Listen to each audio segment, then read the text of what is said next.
Top of the morning to you. Baker here with Intuitive Defense.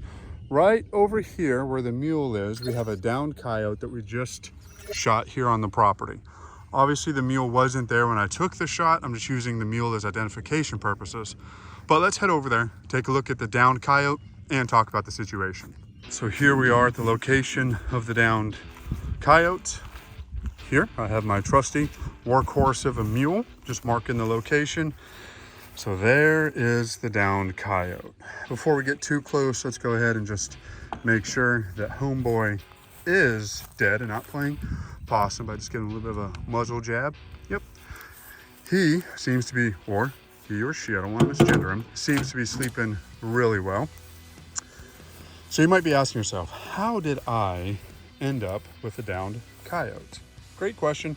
I am so glad that I asked. So my neighbor, who is also my mother-in-law, called me and said that she believes she saw a coyote running across our large field right here. She said that the coyote was running towards the other wood line, which I knew that based on her statement, the coyote was moving right to left. So I grabbed my rifle, grabbed my binos, grabbed my ear pro, and made my way out to the large field. When I was about 250 yards out or so, I briefly saw the coyote here in the field.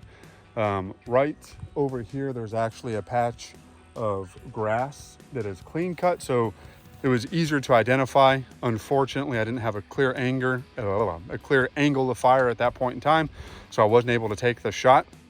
By the time I moved into the field, the coyote had moved out of that clear cut patch of grass and moved into this larger tall grass. And it was somewhat difficult to spot him. I actually thought that I lost him. So I did a little bit of stalking and then picked him up just barely, pretty much seeing the top side of him, identified him through the binos. Yes, in fact, it is a coyote. Grabbed my AR, which was jammed with a mag that had 5 rounds, 5.56, 55 grain, full metal jacket. That's what I grabbed when I ran out here. Brought that up. No magnified optics, just a red dot. Brought that up and took one shot, and I didn't see the coyote. So I thought that maybe the coyote ran somewhere here into the wood line,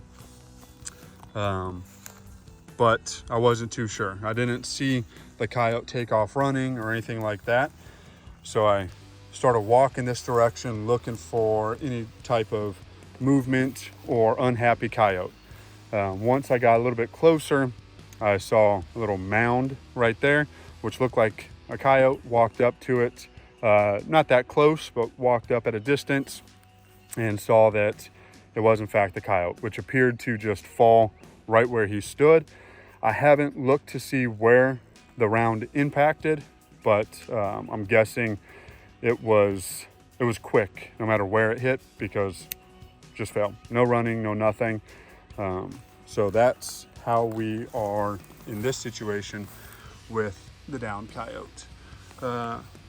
We've been having a problem with coyotes, and I've sat out a few times trying to get a coyote, no luck. So it was very lucky that he was out wandering the field in the middle of the day. So one less coyote that we have to worry about.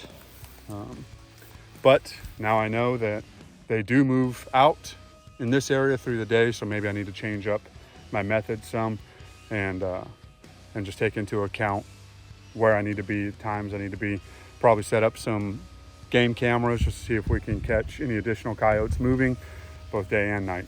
Yeah, so I was editing videos when I got the phone call, which is why I was in my video editing attire and not my shooting coyote attire, which I guess is all the same now.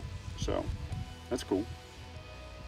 So let's inspect the coyote. Here we can see we have an entrance wound, left side of the rib cage, right behind the front shoulder. Exit wound right here in front of the left ear. When I took the shot, it was standing somewhat at an angle, so it looks like the round came in and then traveled through the body and then exited right there in front of the ear, which would explain why the coyote just dropped instead of ran. took out a bunch of the goodies on the inside there, and then did a little bit of work inside the head.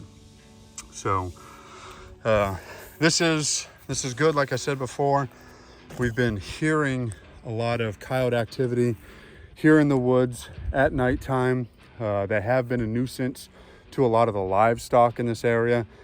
We've even had some coyotes kill some of our own cats. On camera, we've caught coyotes themselves up on the porch area of our house. So they're becoming very brave and bold because we haven't been dropping them, which might explain why they're moving out here in the field very freely, no care in the world, just galloping along, picking flowers and doing whatever coyotes do.